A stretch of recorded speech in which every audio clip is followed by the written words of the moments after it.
Converted Man here. Last time, Pastor looked at secularism by strawmanning secular ideas completely and utterly. Pretended that atheism was kind of a worldview, pretended that secularism was also, well, I guess that is kind of a worldview, sort of ish, but you know, he pretended that, well, he said, we don't know, but then he said, there's no answer. So we don't know the answer became there's no answer. And basically then, of course, wrapped it up with it doesn't matter because it doesn't explain the what he thinks are facts of Jesus's life. So I'm guessing that the Eastern religions don't really matter either because none of them do. But he's got to at least admit that Hinduism came before his religion. So why would he think that it would explain or address Jesus? I don't know. Is he going to mention demons and devils as the explanation for why other religions exist? Or is it just going to be more straw man constructs? I'm betting on straw man constructs, but we'll see, I guess. And I guess he's going to still appeal to your intuition and your feelings. Like, what do you think is true? What do you feel is true? Does it seem like it's true?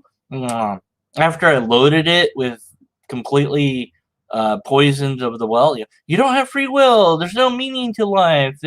Everything comes from nothing. And all this nonsense. He's like, does that make sense to you? No, but that's not what secularism is. Anyways, let's go east, my son, and find out what he has to say about Eastern religions.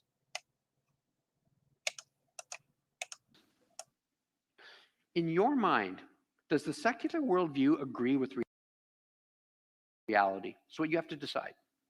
In your mind, does the secular worldview align with reality? In your mind, is the secular view the most plausible option? Now, only you can make that decision for yourself. Yes, it is. But anyways, let's get to the Eastern part, yeah? Have to be convinced in your own mind to some level of certainty. Okay, let's keep moving. Let's look at the second major grouping of worldviews, what we're calling the Eastern view. So that would include Buddhism, Chinese folk religions, Hinduism, Jainism, Shintoism, Sikhism, Taoism, Baha'i. Maybe Baha'i, that could be thrown into here as another stream. It's sort of all over the map, to be honest. The secular worldview claims there's no God, but the Eastern view makes a radically different claim. As your outline says, according to the Eastern worldview, you are God. You are God. Oh, wow! What a straw man to begin with! Woo! No! No, it doesn't! No! No, it doesn't claim that! Oh my word, I don't know much about Eastern religions, but no, they don't claim that. My word. But let's listen to what he has to say. I'm sure it will be wrong, but I want to hear what he has to say because I want to point out that he's wrong. God, according to this view. Many people don't realize this, but in the vast majority of Eastern religions, God is not a personal being with a mind, emotions, and a will. According to this worldview, the Eastern worldview, God is an impersonal force. God is the energy that permeates the universe, like the current that's flowing through the wall sockets in your home. For the Eastern thinker, the purpose of life is to become one with this universal energy. Not really. That's not exactly what Hinduism is trying to say with, getting to nirvana. So I think it's very much of a mischaracterization. But that's only one Eastern. The other Easterns aren't about that. Buddhism certainly doesn't teach this. Like I said, Hinduism might, but only certain types of Hinduism. And Shintoism I don't think that teaches that. And so where are you coming up with this? Some citation would have been nice. Some examples would have been nice. Here's what they say in this holy book, or here's what they say in that holy book. But so what if that's what they're claiming? What if they're right? What if that's the correct way to view it? But he's just like saying it like, oh, I can't believe that they're saying it. Ah, look at this. And he's like yelling about it. Well, that's fine. I'm yelling about his video too. But it's like, look how wrong it is. And like, that's not skepticism. That's not critical thinking. They're obviously wrong, which again, I'm doing that too to him, but it's okay when I do it because I'm right. Wait, is that how that works? And you do this by breaking through the illusion that you actually exist, which is the second point on your outline. According to the Eastern way of thinking, you don't exist. No, that's not true at all. And again, by saying Eastern way of thinking, this just mashes all the different ideas of different religions together under one straw man construct. Of course, he's not going to be able to accurately cover it when he's done it in this way. But it's like he's adding to that a deliberate mischaracterization. This is simply not true. And if it was, he could readily cite sources, which he isn't doing. But that shouldn't surprise us by now. You think you exist, but you don't actually exist as an individual. You and I and everyone and everything are actually one and the same. For the Eastern thinker, everything is one and everything is God. Not too long ago, I found myself sitting on another plane with a couple who believed this very thing. What is it with apologists and airplanes? I just got to ask you. This isn't true. Whatever you're going to say, whatever story you're going to present is not true. It's completely made up, full cloth, fabricated. What flight? When? What was their names? It just happens to be that you had another conversation with people on an airplane. Yeah, right. Yeah, sure. Uh-huh. But even if that's the case, and even if those two people espoused exactly what you're saying, that's an appeal to the minority of this case, two. It's extraordinarily small sample to try to derive what these different vast religions are about. Hinduism is old, really old, and it's completely distinct and separate from Judaism. They didn't know about each other. That's why they're so different. But all you've said is, well, this is what they believe. Okay, so what? How is it true or not true? How do we determine if it's true or not true? What methodology are we going to utilize to decide if their view is correct or not? Pastor isn't interested in that. He's just saying this thing like it's ridiculous that these people believe it. And I don't think it's ridiculous people believe it. It might be a ridiculous belief in a separate way, but people have, grown up believing this, and it's all around you, and it's part of the culture. So it makes sense that people would believe it. It's understandable. Humans are social beings. But Pastor, of course, needs another story because he needs another construct straw man to argue against. It's not enough that he's squashed all of the Eastern religions under Eastern. it's not enough that he's mischaracterizing them in broad brushstrokes. Now he's going to make up a story. And yes, I'm saying he makes this story up. And it is impossible for me to know absolutely that he's making it up, but I stand by this as my position. I'm not making a logical argument in this case. This is my intuition, if you will. I don't believe him when he says that he happened to be on a plane with people that happen to be of an Eastern religion. I just don't buy it. I guess we have to sit through another pastor story with straw man constructs so we can try to understand what point he's trying to make with this made up story.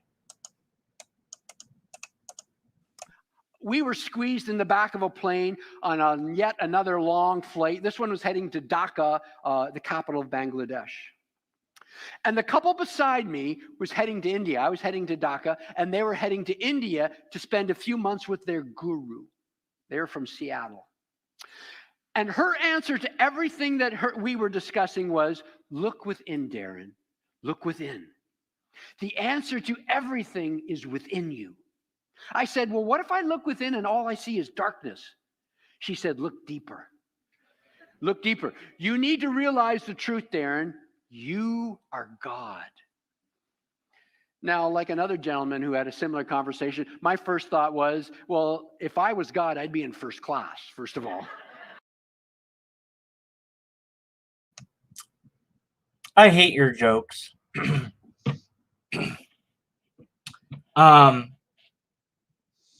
No, because that might not mean that not by God. Let's find out what they mean by the word God. That seems an important step in this made-up conversation that you didn't take. Because what they mean by God is obviously different than what you mean by God. But none of this proves that they're wrong. I'll tell you that right now. But after a few hours, literally, I mean, we're going across the world here. After a few hours of discussing her worldview, I asked her if she could do me a favor. I said, do you have direct access to your guru? Can you ask your guru a question for me? And she said, yes, we have direct access. That's why we're going to get answers to our questions in life. I said, okay, here's my email address. I gave her my card. I said, can you ask your guru this question and then tell me his answer? She said, okay. I said, here it is. I wrote down the question. I said, ask your guru this. Guru, if I don't exist, then why did I travel all the way to India to give you a few months of my time and a few thousand of my dollars to understand the reason for my existence?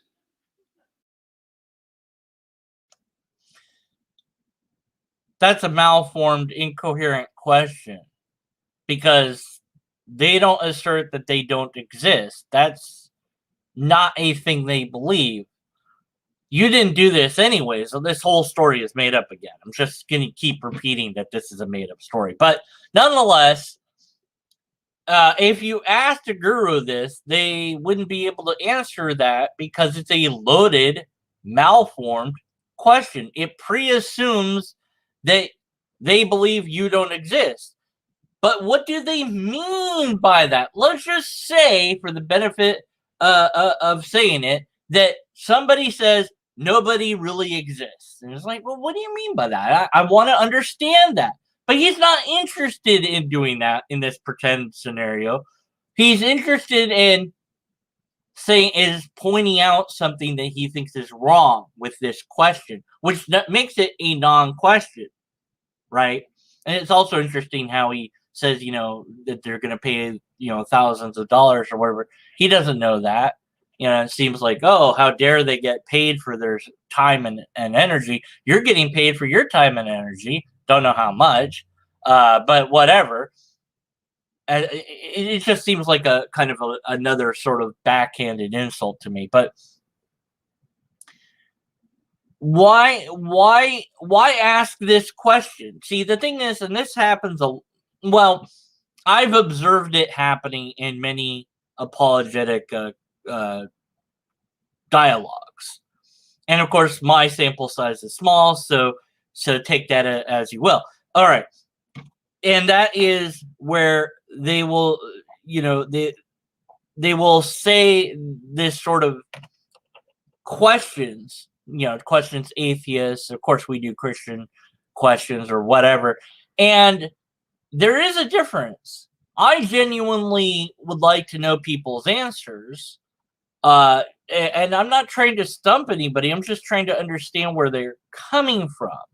I actually do want to engage in a dialogue. Now, understanding or deducing somebody's intent, I think, is logically impossible. If you ask somebody, they can tell you. Of course, they might be lying, but we're going to give them the benefit of the doubt, right? So I try to not say what their intent is, but I do think that a lot of these questions are loaded and are designed to be gotcha questions. And I get really suspicious when people make great lengths to say, these aren't gotcha questions. They aren't. They're. So why is it that you believe that everything came from nothing? I don't, you know, you know. And so it just seems to me that a lot of these questions are not designed to understand my view of reality or my view of any, whatever it is my worldview is, or if I had a religion, what that was, or whatever. The question it appears to be designed to reveal a flaw in their thinking. Well, if none of us exist, why did we come here to ask you how to do things in our non-existent life? Well, because even though you don't exist, you still don't have the information that you need to know how to continue to be non-existent beings that you aren't. Now you might say that doesn't make any sense.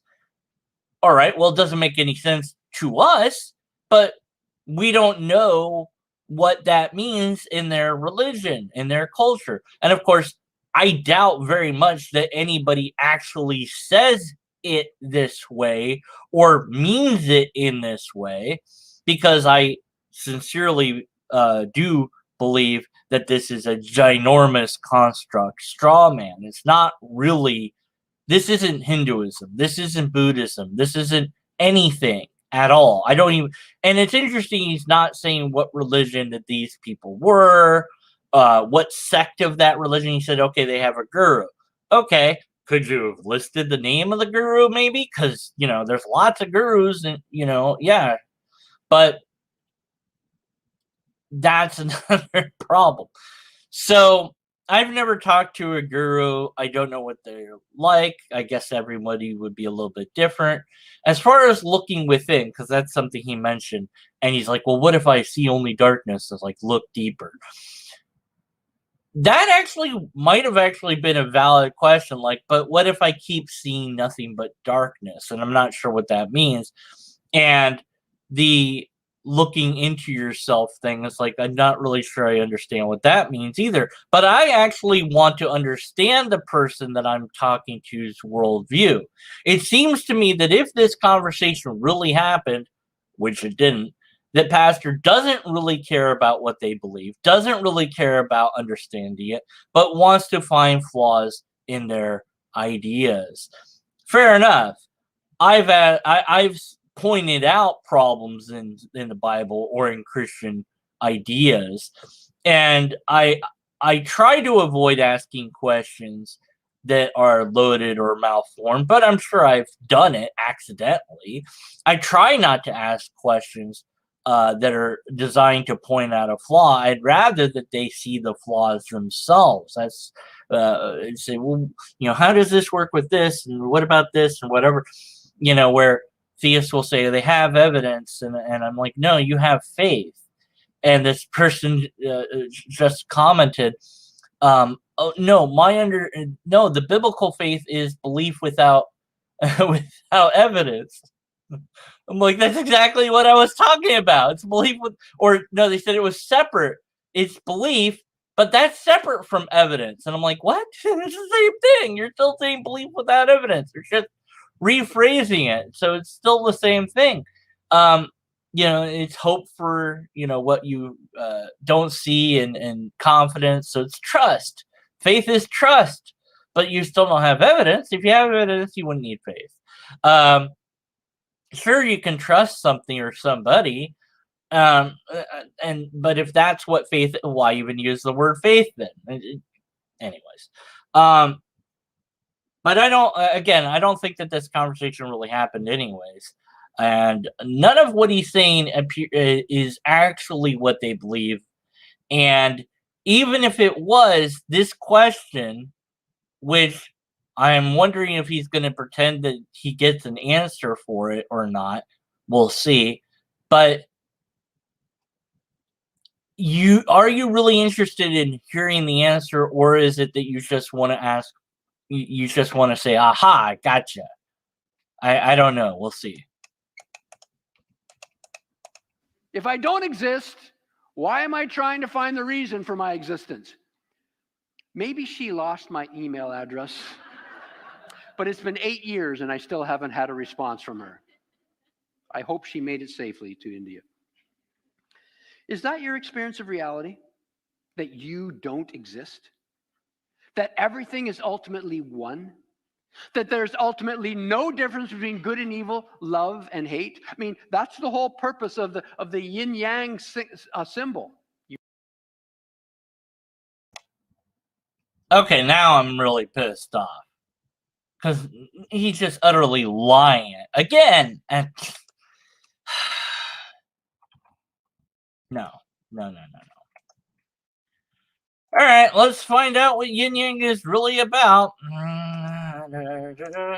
I guess we'll use Wikipedia. It's not very, it's something, whatever.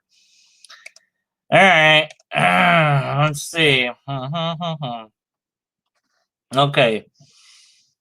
I don't know if you guys, girls and robots, can read that, but okay. All right.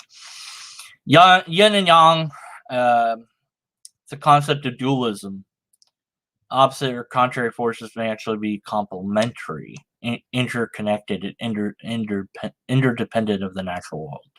They have to give rise as they interrelate to one another. So the universe creates itself out of primary chaos of material energy, organizes the cycles of yin and yang, formed into the objects and lives. Yin is the receptive and yang is the active principle, seen in all forms of change and differences in the annual cycle, winter and summer, the landscape, north-facing shade and south-facing brightness, sexual coupling, female and male, formation of both men and women as characters, and socio-political history, disorder and order.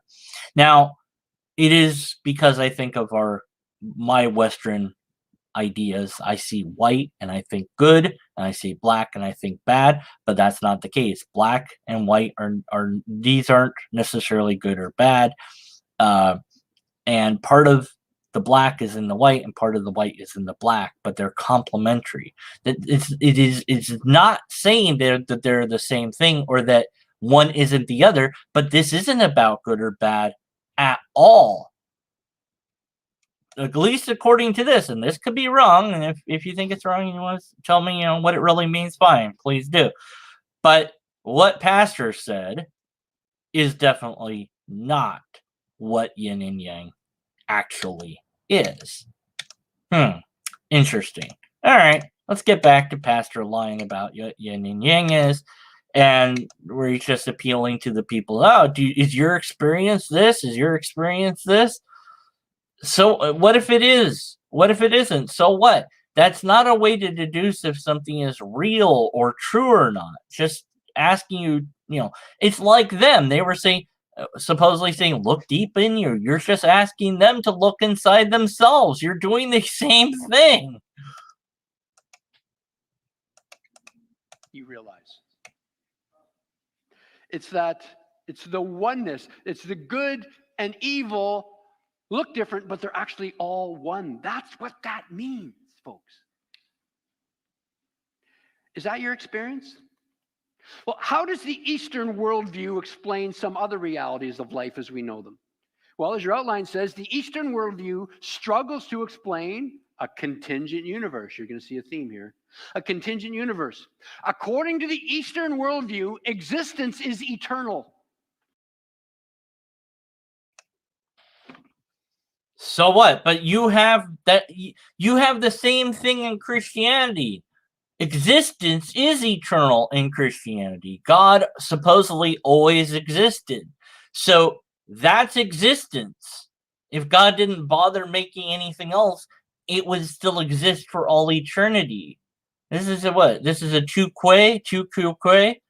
You as well? There's nothing of substance here. No complaint. And again, not showing how it's true or false, just basically saying, oh no, they believe this. Like, yeah, and little quiet. Okay, I'll turn it up. All right. See if that helps. The universe did not have a beginning, according to this worldview. It goes through endless cycles of birth and destruction, birth and destruction. Now, as we've noted already a couple of weeks ago, that's not what modern science has discovered. No, not really, because if there was a continuous cycle of a universe coming into existence and then winking out of existence and a new universe coming into existence, depending on how that actually could be going on right now for all we know. There's, if it's not here, we wouldn't know about it. If it's somewhere, if it's far enough away, we wouldn't know about it, right?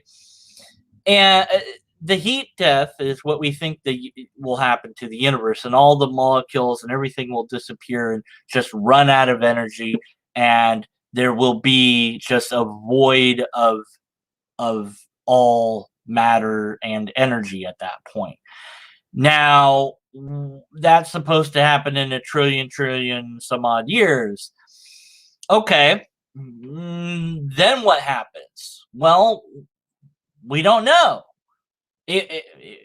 Maybe because it's so still, then things start up again.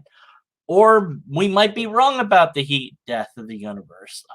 We also don't really know the start of the universe. We only know what happened after the universe was a thing. We don't know about the abiogenesis, if you will, of the universe yet. Cosmology isn't settled in the way that he would need it to be. So again, he's just wrong, and I'll reference the World Science Foundation video of the antimatter. That's a beautiful video. If you haven't seen it, really interesting. Talks about there could be an antimatter universe and a matter universe, and we could be in either one. We wouldn't know. It would be the same. And so in this sense, we don't have a beginning because both are going their own way.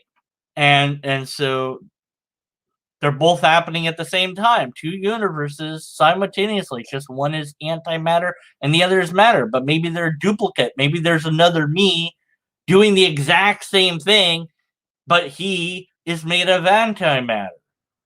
Because I'm totally made of matter. Although from his perspective, I would be made of antimatter and he would be made of matter. But then there's no way to resolve who is made of what, I guess. Okay, hurt my brain. But at any rate, the matter is not settled. And it certainly doesn't support Christian theology even a little bit. But what if the universe is in cycles? What if we find that that's true? That doesn't confirm their ideas are true. And that's where a lot of the disconnect happens is,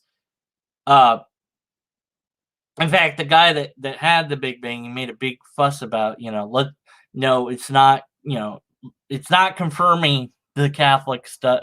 Catholics are like, we got it, we win. It's like, no, it doesn't say that at all. And not because he would, I'd have to look that up to be sure. So whatever. But cosmology is difficult. It's an ongoing science, and to just pretend it's a settlement. Oh, right, the disconnect. Okay, so it seems like my religion aligns with what science has discovered, therefore my religion is true. No. That the two line up is great if they do actually line up, but that doesn't make it true. It just makes it not wrong. So if we had in a religion from ancient times some detailed description of quantum mechanics, somebody could have said, well, there you go. That proves that that religion is true because there's no way that humans could have figured that out way back when. Sure there is. We figured it out later. Why couldn't we figure it out earlier? It's nothing more than appeal to personal incredulity, right?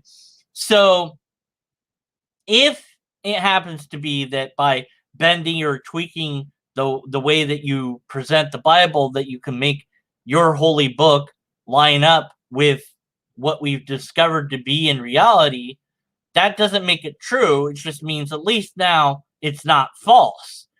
And a lot of my complaint with those that deny biological evolution has been and will continue to be that God cannot be true.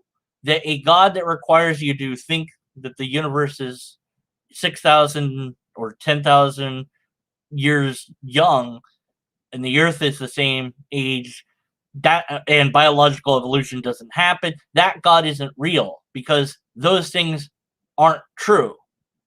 The same would be true if your God requires you to believe 1 + 1 is 1,000,000. I'm sure somebody could do clever math to make that to be, but I think there might be some problems if you did that. I'm no mathematician, but nonetheless, it wouldn't be true, and so that religion couldn't be true. But to think of it, oh, my religion happens to align with this thing in science, therefore it's true. No, no, no, no, no. At best, it's a happenstance. Now, if you could make a prediction based on your holy book and say, I predict that this thing will be discovered in science, and you publish that as a paper, and then it was discovered, then maybe we'd have something to talk about. But that's never how it works. The scientific discovery happens, and then the religious say, oh, yeah, by the way, if we look at it this way, that actually lines up with what you just said, by the way, and it's always been that way. See, we were right. Yeah, sure. No, it doesn't work like that. So this is a horrible disconnect of and trying to figure out what's true by saying, well, theirs doesn't appear to line up with reality. Well, yeah, that would make it false. But here we don't know how reality is in regards to the universe coming into and out of existence in a cycle. Maybe that's exactly how it happens. And even if it is, that doesn't make their religion true.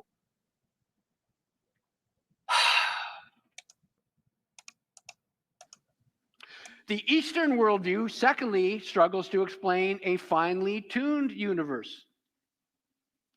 If there's no ultimate cosmic designer, how can they explain this incredible, unfathomable design? The Eastern worldview has to resort to the same response as the secular worldview. They can't explain it. It just happened. No, that's not true either. So there again, because there's many Eastern views. Some have a creation story, others don't. But even if it was the case that they said, we don't know, so what? See, here's the problem. You think you have an answer, and you think that that answer is true, and you think that that therefore means that people that don't have an answer are automatically wrong. But maybe they're just being honest. We don't know the answer. Okay, cool. Neither do I. We're on the same page. It appears you're at least more honest than this particular pastor is.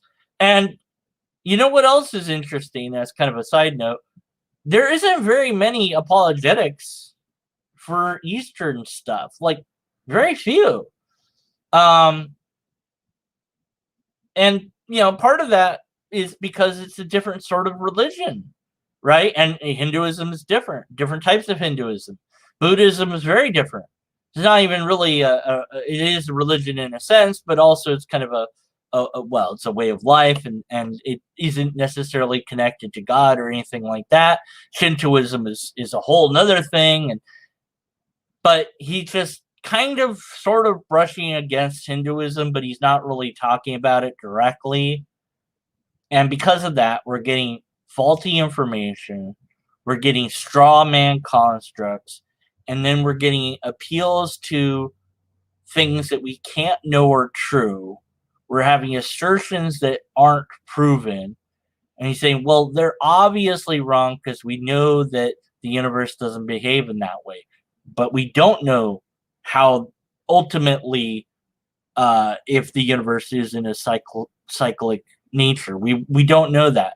Even if he's absolutely right that the Big Bang was the start of the universe, that doesn't preclude there being another universe before that. So he's still wrong. Thirdly, the Eastern worldview struggles to explain the existence of objective moral values and duties. See, according to Eastern thought, good and evil, right and wrong, are actually illusions. Citation required, and no. But if they did say that, which they don't really, but if they did, that might be true. What's your point? If it's illusionary, and in one way you could view it that way. Think about it. Killing other humans, right? We don't want to do that, I hope. But it might happen by accident, or it might happen deliberately. But why? Well, because we ran out of options, if you will. And you've met a human that is out to destroy you, and you have a way to stop them from doing that, but the only way to stop them is to destroy them. You don't want to be destroyed. You don't want to destroy them, but you don't want to be destroyed. So your only choice is a non-choice, which is to stop them. Now, maybe you could, let's say you both have guns. Maybe you could aim and knock the gun out of their hand or whatever. But that's a risky shot. You're not a professional, probably. So it's better just to go, for the chest or for the head or whatever, right? And hope that you shoot first and better. But ideally, we don't want to do that. But could it be, in other cases, that killing is a good thing? Well, yes. If somebody is very, very, very sick and in constant pain, and we have no way to treat them, we have nothing. They don't want drugs because they'd rather deal with reality.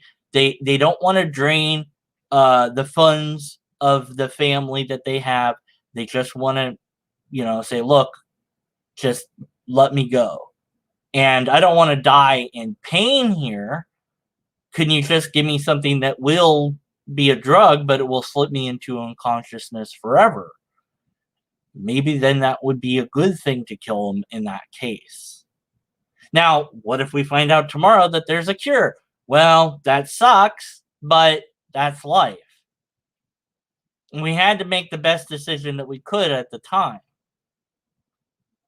So in that sense, killing depends on the circumstance that we're in. And sometimes it's good, and sometimes it's bad. We don't want to do it, hopefully, in either case. And in that way, it's neither good or bad in a way.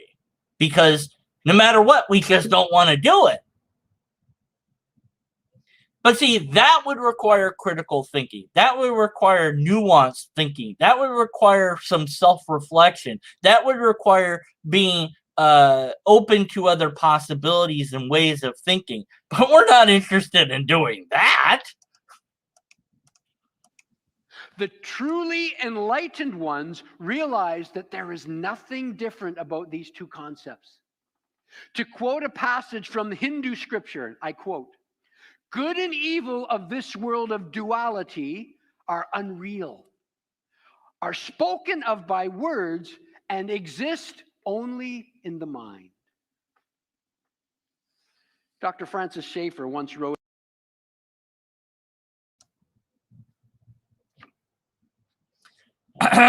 which Hindu scripture said that? There's a lot of them. But, and also they consider them hymns and verdicts. Verdas? I forget how you say it. I don't know how to say it, actually. But which one said it? Where?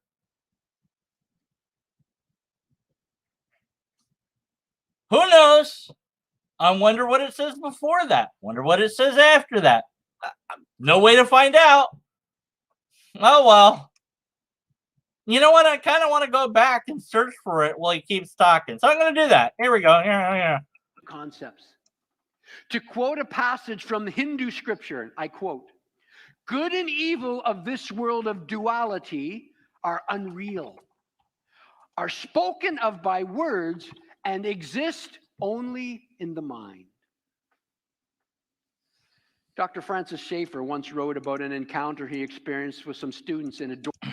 Well, I looked that up on Google just now. Hindu scripture, good and evil, this world of duality are unreal, and I find nothing that has that.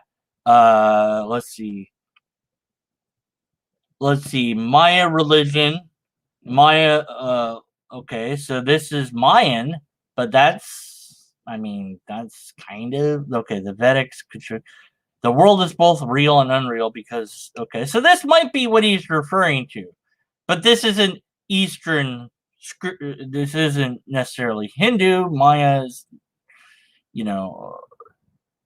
Buddhist, so that's the closest thing I could find, but that's not Hindu. So I'm not sure what he's talking about. Seems like he's just making it up to me. Again, if you know, because I'm no expert on this stuff, but if you know what the hell he's referring to, let me know. I'm absolutely sure it's completely well, it's cherry picked anyways, but he's not telling us the full story here. That's for sure, because he's not interested in doing that. Dorm at Cambridge University in England. They were sitting around having tea and discussing various worldviews, and a young Hindu gentleman started to explain the Eastern view of reality. And this is what he said. "There is but one reality," he said, "which includes all things, all ideas. Any differences are merely illusions. All is in reality one. There's ultimately no difference between good and evil, cruelty and non-cruelty." At that, one of the students at Cambridge grabbed a kettle filled with boiling water and held it over the head of the young Hindu student. He said, "Okay, so if your worldview is true, if there's no ultimate difference between cruelty and non-cruelty, then ultimately, whether or not I choose to pour this boiling water over your head doesn't matter." That didn't happen. The young Hindu student rose from his chair and he left the room without comment. He could not match what he believed about reality with his experience of reality. So that also doesn't necessarily make it untrue. It just means maybe he isn't actually living what he believes. And I could use Christianity as an example. Christians tend to believe in an afterlife, but they're sad when somebody dies. Does that mean that they don't really believe in an afterlife? Because if they really believed in an afterlife, why wouldn't they be overjoyed that the person's dead? Must mean that they're wrong. They're not aligning their beliefs with reality. Nah. Now, of course, Peterson had said something like, "You act out what you believe," and to some degree, I think that there might be some truth to that. In that the guy left probably because he didn't want hot tea poured on his head, probably because he was frustrated that nobody understood him, probably because he was angry that he was getting threatened. Maybe he left because the story requires him to leave, and this really didn't happen. But anyways, just because you don't act what you say you believe, if you don't act that out, I don't think that really does mean that you don't believe it. I do think that there's a separation. So I guess that means Jordan is kind of wrong, but that's kind of a tangent. But it doesn't matter. I go off tangents all the time on this thing anyway, so whatever. I don't know what the hell I'm doing. Go back to the video. All right. Finally, number 4. Eastern thought struggles to explain the facts surrounding the life and resurrection of Jesus. Oh my word, I called it. I can't believe it. I can't. Why? Why would you? Oh.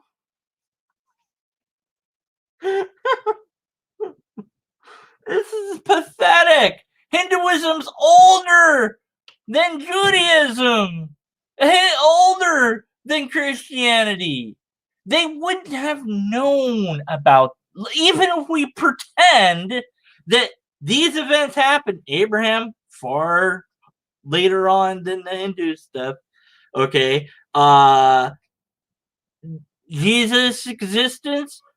Meanwhile, they're doing their Hindu stuff over here. They don't know what's going on over here in the world. They don't know what's going on here in the world. These people don't know about these people. These people don't know about those people. Why would they care? They don't even know about Jesus during that time. Before, during, and after that time, they know nothing about that event, right? And then years pass, years pass, years pass, years pass. Missionaries going out in the world, spreading the information, and eventually, finally, hey guys, be Christian or die. What? Be Christian or die. What? You know, because that's how they didn't spread the word by showing people the history and making good arguments. They spread the word through conquest. Because that's just what they did. And other religions did that too, but some didn't. So yeah. But let's pretend, again, we have to pretend that they came in and they're like, hey, Hindus, we've got all these stuff that's history. Look, here, this proves it, blah, blah, blah, blah, blah. And they're like, we've never heard of this. Yeah, we don't believe this. We don't. This is weird. What are you talking about? This doesn't match what we believe. Look, we've got history too. See, you know. Your God's incompetent. Because he set out this system where people, humans, have to deliver to other humans that already have centuries of religion behind them up to this point. You come in with your little story in whatever little pathetic evidence that you might have, which didn't happen, but we're pretending it happened, and try to convince them that this is true. Yeah, right. No, it's not going to work. But let's just say they go, okay, yeah, that history, yeah, that could be true. So Jesus is just another version of our gods, because that's all the only way they could understand it. And then, no, it's its own thing, you know, whatever. And then, okay, whatever, we're done with you. Why doesn't he just come here then? Because, well, he went away. He went back into heaven. Why did he do that? How does that work? Listen. We've got all this, you know, but it didn't. That's not how it actually happened. It was centuries before Christians made it to where Hinduism and other religions were practiced. And every time they tried to do it either via force or just missionaries going around spreading the not enough close to the universe good news, and just giving people emotional arguments and stories, not evidence. It's not how Christianity spread. It wasn't done via all the overwhelming evidence that you don't have, or whatever subpar evidence that you think you do have, it wasn't spread that way. So your point, if you had any, is absolutely moot at best. But you don't have a point, and you don't have evidence anyways. Why in the world would you think that this religion would even bother trying to explain your stories? That's not how things work. You're nuts. Now, when it comes to the life of Jesus, Eastern thinkers fall into a bit of a bind. Buddhists, Hindus, Sikhs, you name it, they all speak very highly of Jesus. And I appreciate them for that. They all claim him a holy man or a guru or an enlightened one. Do they? Do they all claim that? I mean, maybe some do. Do we have, I don't know, some study that shows that this is oh wait, we don't have any citations. Right. What am I thinking? I mean, they all find it necessary to adapt to Jesus and include him into their worldview. Hindus are even willing to add Jesus to their long list of demigods. The problem with this reverential tone is this: Jesus didn't leave them with that option. Jesus did not teach that all religions are basically the same. Jesus did not teach that all paths lead to God. Jesus taught the exact opposite. Jesus taught that there are many paths that lead to destruction, and there's only one path that leads to eternal life. That's yeah, but so what? But the problem is that you say Jesus teaches that. But if they're saying Jesus is one of many gods, right? And that's what they believe, which maybe some of them do. And they say, yes, there are many paths to destruction, and there's only one path to nirvana, to God. But it's not. But see, the difference is Jesus is equal to Venetia and all the other, whatever, Shiva and whatever, right? So Jesus is this God and that God and that God, right? And the problem is you don't understand or comprehend that, or maybe you do and you don't care, I don't know. But in that sense, they say all these other gods, they're all one God. There's just different aspects of it, different ways of understanding it. But they're like, but it's not monotheistic. No, it's not. But also it is. It's more complex than what you're making it out to be. Now, I don't know very much, if anything, about Eastern religions, but I know enough to know when someone is selling bullshit, and this is some major bullshit, Pastor. quoting Jesus. Jesus claimed that a person's eternal destiny, whether heaven or hell, depended upon their response to his life and his claims. I mean, this is a serious problem for Eastern religions, because holy men and gurus and enlightened ones don't go running around making such outlandish claims about themselves. Well, again, maybe some do. And there was and have been people that have claimed to be the resurrection of Jesus, a different version of Jesus. And in Russia, there was a Jesus figure that had a huge following. There was another Jesus that had gotten arrested for doing some shenanigans. So people can and have claimed that they're either a god or like God. Of course, we could point to Heaven's Gate and things like this. People can make that claim. And if they're prophets or if they're gurus or whatever made that claim, you just say, well, that's silly. Of course they're not right. We're right and they're not. But having an exclusive claim doesn't make you right.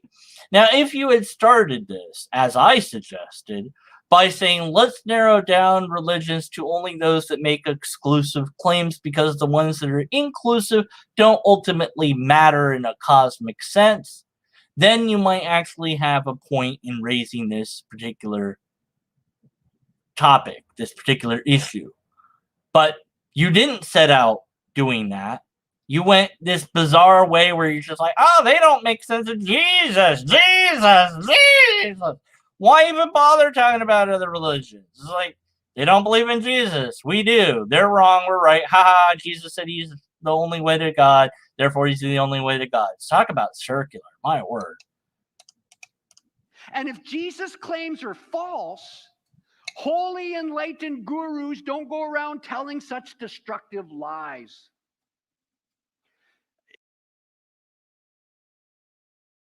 How do you know it's a lie, though, even if they said it? I mean, what if they're telling the truth? How would you know? What's the system to decide?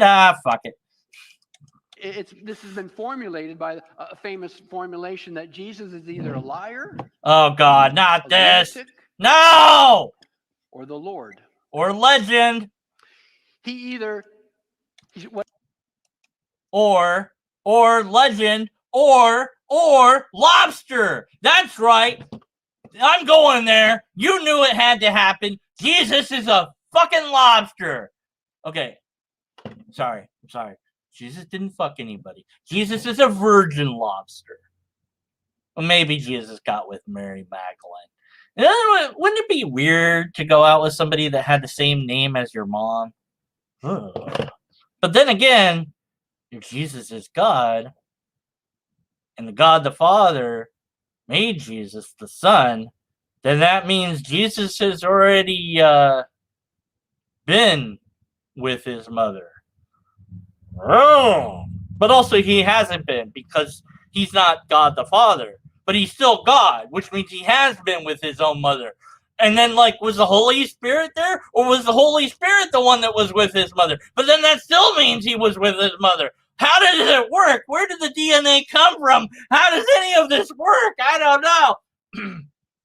It's not yet time for me to go completely insane. We're almost done with this nonsense, I think. No, we're not. It's nowhere close to being done. Oh, maybe we're done with the eastern part at least. But if what he said was false, and he knew it was false, he's a liar. If what he said about himself was false, but he didn't know, he's a lunatic. If what he said was true, then he is the Lord. He's God in flesh. And if he never said any of those things, then he's a legend. And if he has pincers, then he's a lobster. I'll make my argument for Jesus being a lobster soon enough. But first, I want to get through this. Oxford University professor C.S. Lewis once summarized this dilemma well. I quote him. C.S. Lewis said, "I'm trying here to prevent anyone saying the really foolish thing that people often say about Jesus. They'll say, I'm ready to accept Jesus as a great moral teacher, but I don't accept his claim to be God." Lewis says, this is the one thing we must not say. A man who is merely a man and said the sort of things Jesus said would not be a great moral teacher. He would either be a lunatic on the level with the man who says he's a poached egg, or he would be the devil of hell. You must make your choice, he said. Either this man was and is the Son of God, or else a madman or something worse. You can shut him up for a fool, you can spit at him and kill him as a demon, or you can fall at his feet and call him Lord and God. But let us not come with any patronizing nonsense about his being a great human teacher. He has not left that open to us. He did not intend to. Not only do Eastern religions struggle to explain the life of Jesus Christ, but they completely stumble over the resurrection of Jesus Christ. You see, why would they care?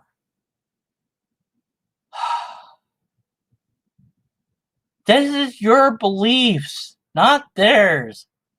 They probably don't believe it happened. Maybe they do, but they just believe that it was God doing something cool because he liked the guy or something. I don't know. Jesus didn't just make claims. Anybody could make claims. For thousands of years, religious people have made claims. I can make claims.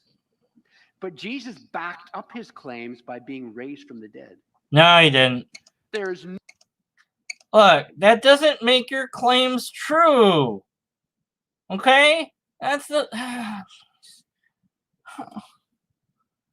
So Jesus says, I'm this, I'm that, whatever. And then he comes back from the dead, and that makes it true. No, it means that maybe some God liked him enough to bring him back, regardless of what he said. Maybe they just really liked the guy. I don't know. Whatever.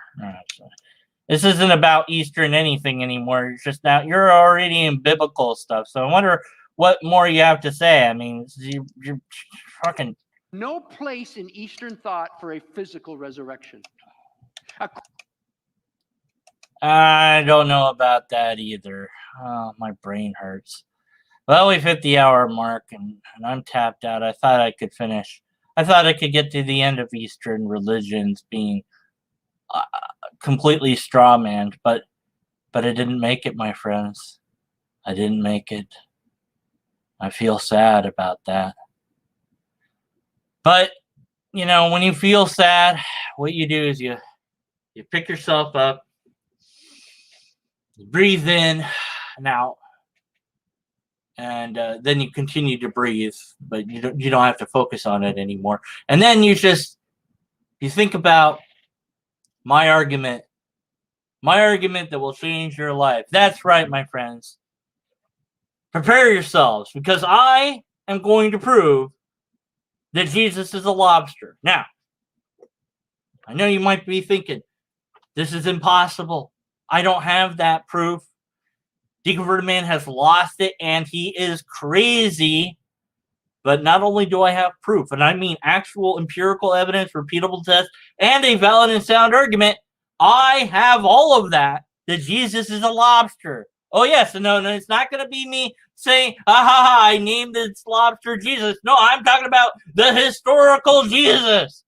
And I'm going to present it to you right now. Yes. Just hold on, though, because you're not ready for this. And the universe itself probably isn't ready. And I know that the universe is going to try to shut me down.